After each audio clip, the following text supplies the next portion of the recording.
आपकी मुलाकात अब कराते हैं कन्हैया कुमार से। कन्हैया कुमार जो यूनिवर्सिटी की आवाज़ थी और अब कांग्रेस की आवाज़ बनकर यहाँ पर आए हुए हैं। कन्हैया, एक स्टूडेंट लीडर से ये राजनेता तक का सफ़र अभी तक कैसा रहा है? देखिए, आपने इंट्रोडक्शन देते हुए कहा कि यूनिवर्सिटी की आवाज़ थी, अब कांग्रेस की आवाज़ है। मेरा कहना है कि यूनिवर्सिटी भी देश में ही है, कांग्रेस पार्टी भी देश की ही पार्टी है। दोनों मिला करके दरअसल हम लोग देश की आवाज़ हैं, देश की जनता की आवाज़ हैं। सफ़र होता है, आप पैदा लेते हैं, बड़े होते हैं, बूढ़े होते हैं। ये एक नेचुरल कोर्स है लाइफ का। हर दौर की अपनी खासियत होती है, उसकी चुनौतियां होती हैं। स्वाभाविक रूप से जब हम स्टूडेंट पॉलिटिक्स में थे, यूनिवर्सिटी में थे, तो उसकी अपनी अच्छाइयां थी, उसकी अपनी चुनौतियां थी। मुख्य धारा की राजनीति की भी अपनी अच्छाइयां हैं, अपनी चुनौतियां हैं। लेकिन हम लोग जहां से आते हैं, जिस पृष्ठभूमि से आते हैं, हमारे लिए तो संघर्ष ही जीवन है।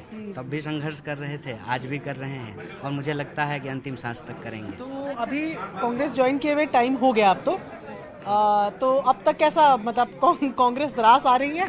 नहीं, कांग्रेस तो मुझे ख्याल से इस देश में जो भी लोग हैं, चाहे वो कांग्रेस के सपोर्टर हों या विरोधी, इस बात से इनकार नहीं करेंगे कि कांग्रेस सही मायने में इस देश के चरित्र को रिप्रेजेंट करता है। जैसे हम भारतीय लोग होते हैं ना, जैसे हमारा भारतीय समाज है, वैसे ही कांग्रेस पार्टी होती है। तो किसी भी इंसान को उसके अंदर जा कर के बहुत ऑकवर्ड फील नहीं होगा।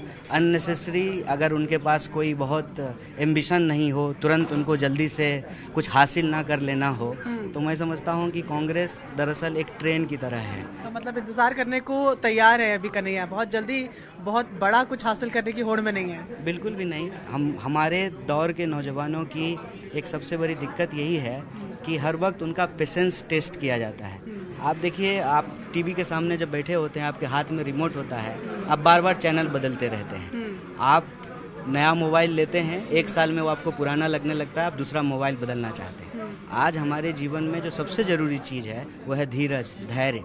अगर हम धैर्य रखेंगे, पेशेंस रखेंगे और एज हमारे फेवर में है, तो अगर हम संघर्ष करेंगे, धैर्य के साथ करेंगे, ईमानदारी से करेंगे, प्रतिबद्धता से करेंगे, बहादुरी से अगर समस्याओं का मुकाबला करेंगे, तो हमारा वक्त भी आना तय है। बचपन वाले कन्हैया, मतलब जो स्कूल लाइफ में आपको कौन सी एक ऐसी चीज़ है जो लगता है कि वो वक्त बड़ा अच्छा था? स्कूल लाइफ की कौन सी ऐसी चीज़ है जो आपको बहुत याद आती है?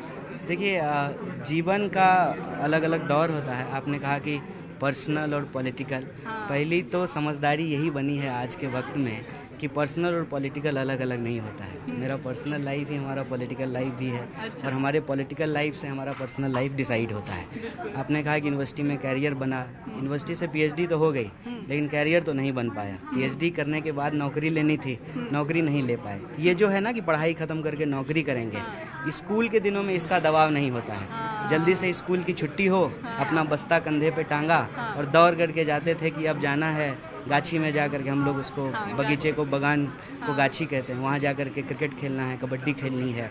तो पढ़ाई खत्म करने के बाद नौकरी नहीं करना है, खेलने के लिए जाना है। ये प्राथमिकता। कौन सा खेल सबसे ज़्यादा आपको पसंद है? देखिए, मैं खेलने में बड़ा कमज़ोर व्यक्ति रहा हूँ, मैं बड़ा औसत व्यक्ति रहा हूँ खेल कूद में। तो सब खेल बराबर ही खेलता था। कबड्डी, उस समय हमारे यहाँ क्रिकेट का बड़ा जोर था। लोग जो है देहाती स्टाइल से बल्ला बना करके क्रिकेट खेलते थे। स्वाभाविक रूप से गांव में लोग ड्यूज से नहीं खेलते हैं। कॉस्को का बॉल आता था, टेनिस का बॉल, उससे लोग क्रिकेट खेलते थे। तो अमूमन यही। तब कुछ नहीं खेले आप? नहीं, इस तरीके के गेम नहीं। अच्छा, जेएनयू में कहाँ फुर्सत मिलती है। टर्म पेपर लिखना है, असाइनमेंट जमा करना है, सिनॉप्सिस पास करवाना है, चैप्टर देना है गाइड को, और उसके साथ साथ कि मान लीजिए कभी फेलोशिप बंद हो गया है, कभी हॉस्टल में पानी नहीं आ रहा है, 615 नंबर की बस बंद कर दी गई है। तो जेएनयू में अलग प्राथमिकताएं थी, खेलने का मौका नहीं मिलता था।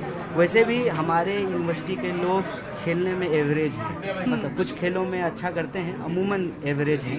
हमारे यहाँ लोग पढ़ने में नाम कमाते हैं, नॉवेल लेने में हमारे लोग बहुत बस एक हम ये पूछना चाहते हैं। ओके, अच्छा, चलिए ठीक है। फिर कभी